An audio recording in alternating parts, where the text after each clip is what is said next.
Hi, everybody. Mike White here. Welcome to this week's blog post. Here we are, the ninth day, completion of the first full week of 2025. And it's very interesting to see what the new year has brought us and what it continues to bring. And before I get started too much on this blog post, I think it's appropriate that I acknowledge that we are in today is a national day of mourning for former President Jimmy Carter. And while he may not have had a truly exceptional uh, term as president by some standards, his life was remarkable in so many other ways. He was, at least in my opinion, a kind and compassionate man who set forward an example of giving back to the community and how to take care of and care for his fellow man. So I would be remiss if I didn't mention that. So I just wanted to say that and hope, you know, thoughts and prayers with his family and may he rest in peace. Uh, in other news, we're dealing with wildfires out in California, and at the same time, we've got a polar vortex, freezing a good part of the rest of the country. And those things may significantly slow down people from going out and seeing property, this weekend and making offers. It could really impact activity. However, my clients, at least so far, the ones that I'm speaking to, are seeing a pretty significant rise in the number of people coming forward, either past clients inquiring about, potentially listing their house, selling their house, buying another one, looking and running numbers to see what that looks like, as well as past pre-approvals that somewhere along the way during the year had given up their hunt, if you will, and many of them, who decided that they were going to wait until the beginning of the year to come back. Many of them are picking up the phone and making calls in, and I think it's important that we stay aware of the fact that the people that we spoke to last year who didn't buy might very well be people we should be reaching out to now and having that conversation because it seems from what I'm spotting and what I'm seeing, again, through the sample of people that I talk to on a regular basis, it seems like a very solid first week of 2025 for sure. So just keep that in mind. The other thing that we've got to bring up, and it's something that we have to deal with in this marketplace, the Fed continues to look at data quite differently than most of the rest of the industry, certainly amongst people who try to dissect the numbers and see where trends are going and what they mean.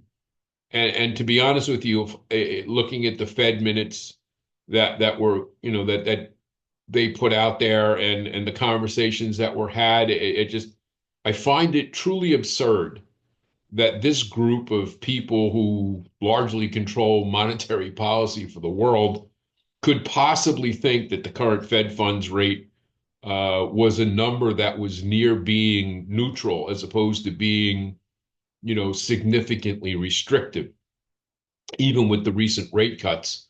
I firmly believe, along with many other people, that we are significantly far away from something that normal people would look at this market and say was a neutral number.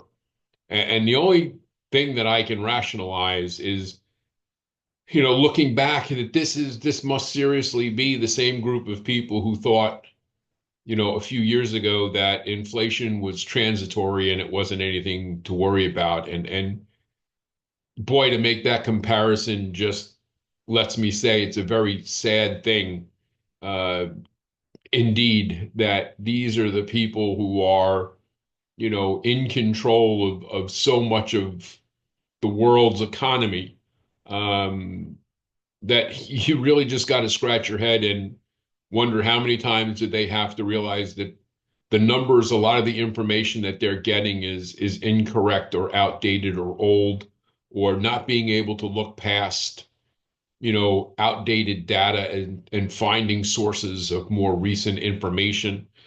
Because to be honest with you, many other people in the market, have that ability to find that. And you would think the Federal Reserve would be able to get that information as well. So it's either by design that they're refusing to look at that or some other metric. But I would hope that, as these numbers continue to roll in and they continue to realize, how antiquated their systems are as far as how they're measuring. It may be in a new year, maybe if they're proven wrong enough, often enough, somebody will have a brilliant idea and say, maybe we better be looking at different series of information. So, that's important. And the other thing I want to come up is much of the data that the marketplace is putting forward shows that home appreciation was significantly better than what was forecasted by the quote unquote many of the experts. There were some people who were, pretty close to these numbers of appreciation. But for those who who keep calling for it, because it's an ongoing thing, and we've heard about it for years that, there's a housing bubble, there's a housing bubble, there's a housing bubble, it's all coming, it's all going to happen. If the poor people who have watched these YouTube uh, videos and people on social media yelling and screaming and carrying on, trying to monetize clicks. Um, you can keep yelling and screaming and carrying on, but you're going to keep doing it for a while because, again, there's no signs. In fact, by all estimates, home appreciation was higher to significantly higher than what a lot of people thought it was going to be. And they were very solid levels. And I am a believer that, home appreciations are going to continue to be as good, if not better, in 2025 than they were in 2024. Again, just saying that that's an important thing. And I say that because you're starting to hear the rumbles of people saying, oh, home inventory's up, home inventories are up. And yeah, home inventories are up. And they're actually, it's a very positive sign because it was the numbers, while they're not even inventory levels right now, are not relatively close to what they were pre-pandemic.